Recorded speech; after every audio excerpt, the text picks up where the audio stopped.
ভাবি, আমি বুঝতে পারি না আপনার শরীরের এই অবস্থা, আমার ক্ষমা করে দিয়েন।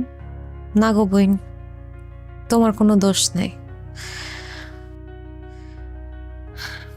একটা গল্প শুনছো না, রাখাল আর বাঘের গল্প? একটা রাখাল প্রত্যেক দিন চিৎকার করে করে সবাইরে বলে বাঘ আইছে বাঘ আইছে। লোকজন যায় দেখে বাঘ আসে নাই, সে মিথ্যা কথা বলতেছে। একদিন যেদিন সত্যি সত্যি বাঘ আইলো, সে এত চিৎকার করলো কিন্তু কেউ আগায় আসলো না।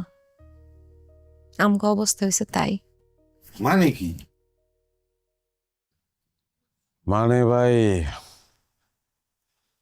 আমাকে বিয়ার বয়স 5 বছর, কিন্তু আমাকে কোনো সন্তান সন্ততি হয় না ভাবি। আমরা অনেক চেষ্টা করছি, অনেক ডাক্তার দেখাইছি, অনেক কবিরাজ দেখাইছি, অনেক টাকা খরচ করছি, কোনো লাভ হয় নাই ভাই। শেষে এক কবিরাজ তো বইলেই দিল যে আমাকে সন্তান সন্ততি হইব না।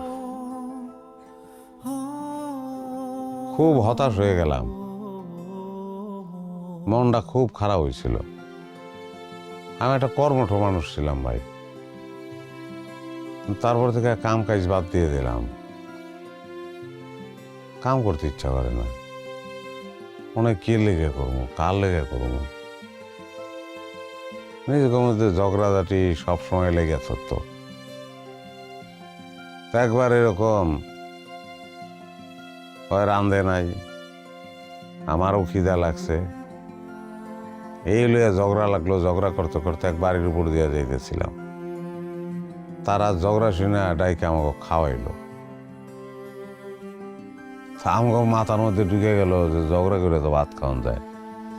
এরপর থেকে 3 বেলা খাওয়ানোর লেগে মানুষের বাড়ি টার্গেট করে ঝগড়া করতাম। এই যে ভাই আমাকে লই আইছে, এটাও কিন্তু আমাকে খিদার কথা শুনে আমাকে লই আইছে। আমার তো কাম কাজ আবার স্টার্ট করতে হইব। আমার ঘরে নতুন মানুষ হইতেছে না ভাই। আমার তো অনেক খুশির দিন, অনেক খুশির দিন ভাবি।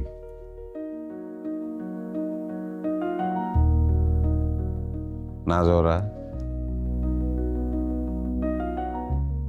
উঠো উঠো, আমাকে বাইর যাওয়ান লাগবো। উঠো হ্যাঁ ভাই,